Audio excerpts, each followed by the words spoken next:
Assalamualaikum warahmatullahi wabarakatuh. Perkenalkan, nama saya Andrea Akbar, penyanyi 23202346 dari Provinsi Geodesi. Jadi saya akan menjelaskan tentang machine learning dan penerapannya dalam bidang geospasial.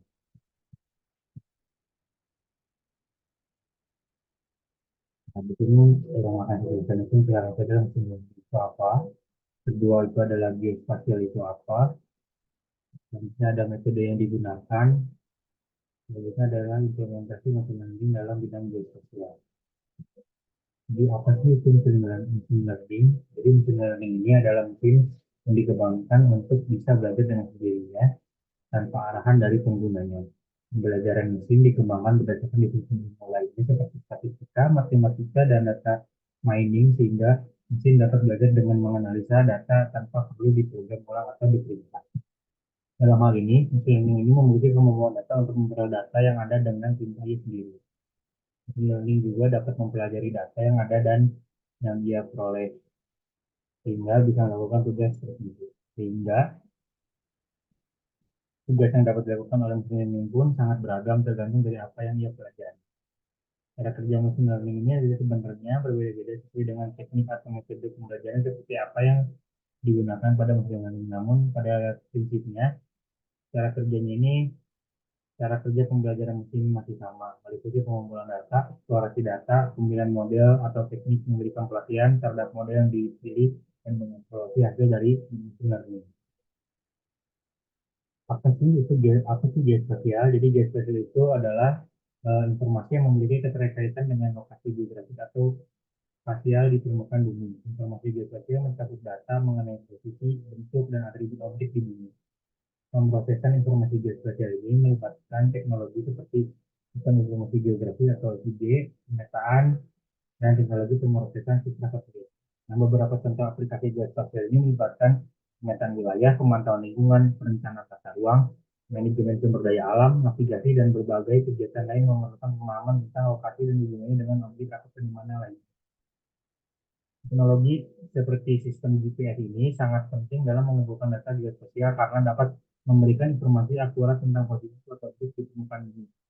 Selain itu, citra satelit dan pesawat udara juga digunakan untuk memetakan dan memantau perubahan di berbagai area geografis.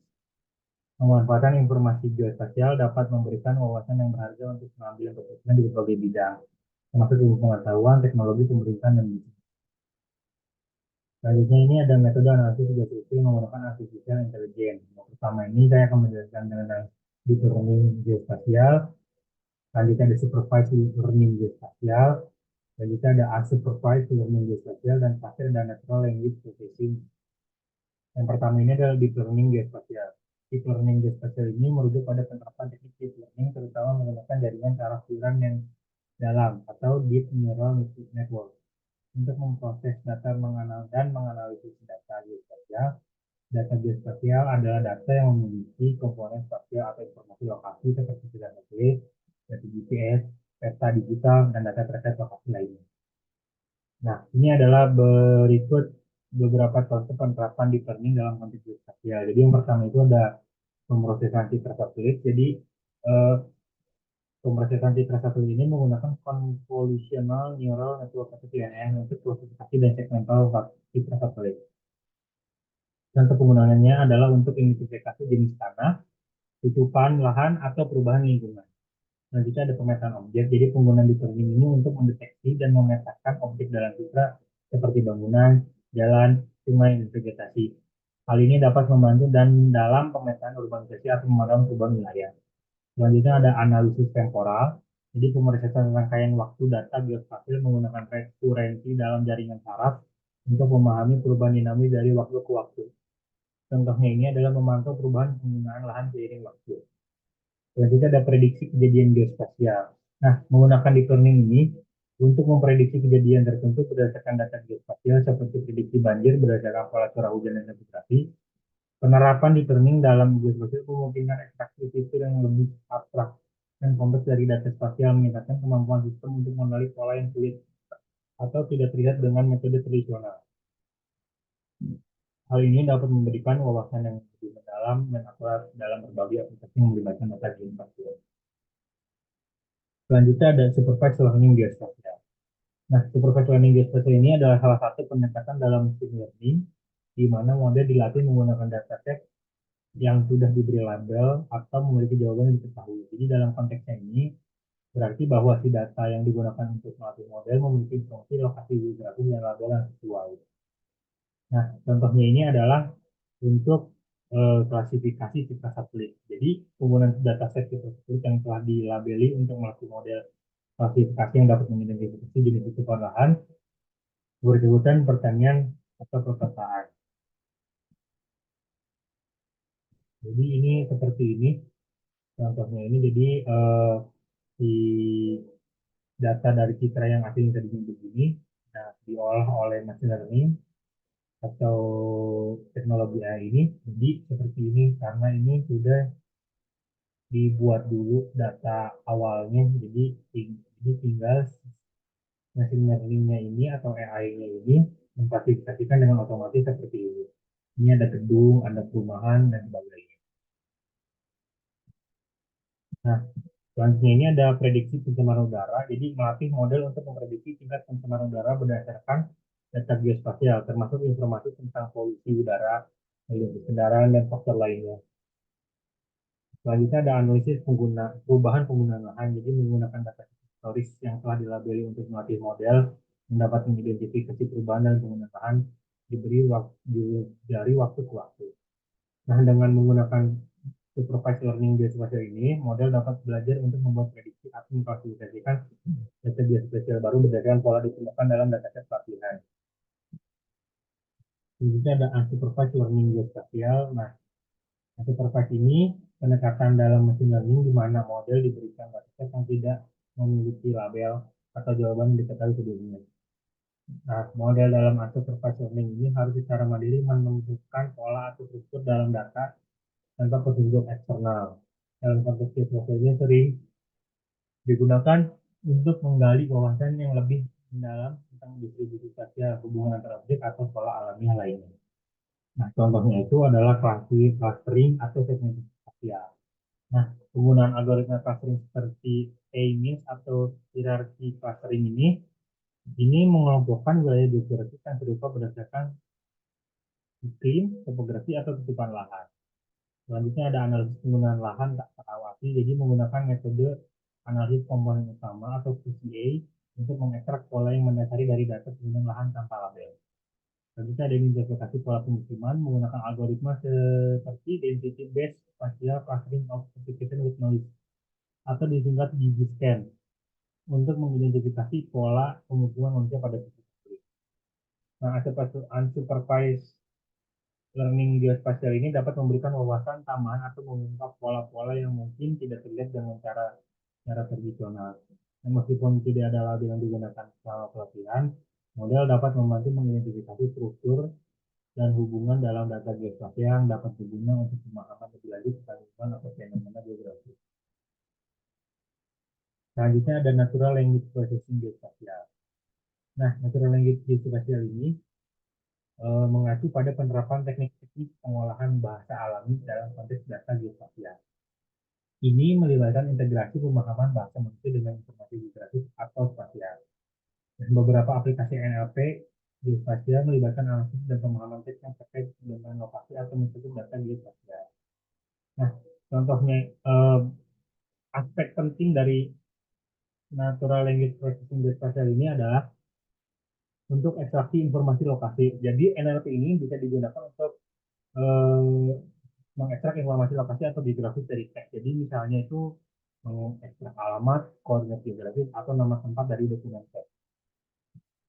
Selanjutnya ada geotagging. Nah, geotagging ini melibatkan penambahan informasi lokasi ke dalam teks atau konten berbasis teks.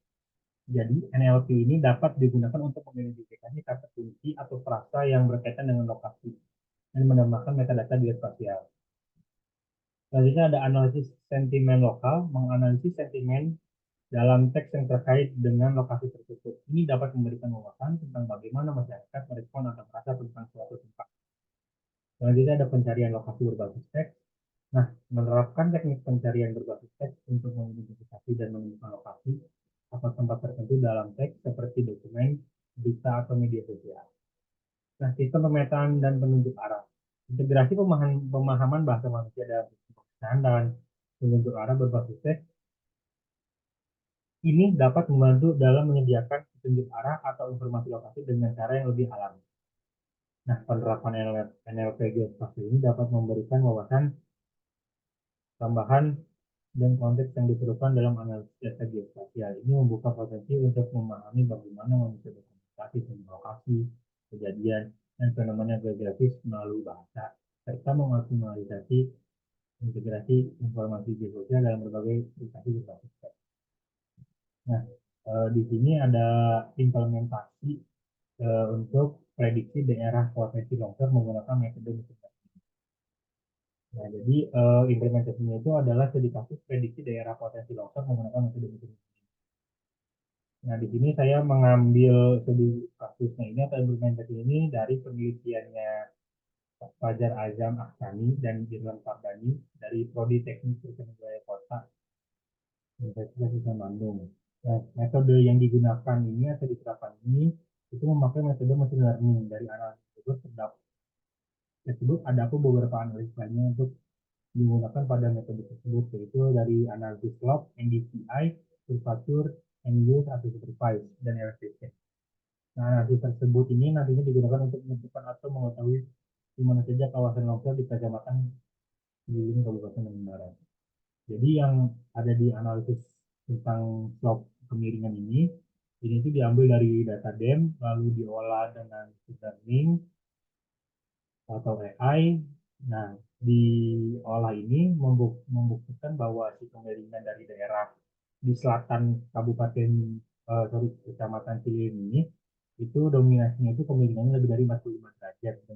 Nah, ini bahwa wilayah selatannya Cilim ini yang yang berwarna merah ini adalah daerah yang kerentanan terhadap longsor ini lebih besar daripada bagian utara yang sebelah sini. Karena sebelah utara itu didominasi kurang dari 30%. Nah, kalau kita ada analisis kurvatur, jadi ini analisis yang memiliki tingkat kelerengan dan data kurvatur ini didapatkan dari turunan data DEM. Analisis ini mengetahui tingkat dari ketinggian dari suatu wilayah yang memiliki output berupa raster. Jadi hasil outputnya ini memiliki bahwa wilayah selatan atau kelengkungan kontur tinggi dan dikatakan wilayah selatan ini memiliki timbang kelengkungan atau kontur yang curam. Dari sini jadi curam.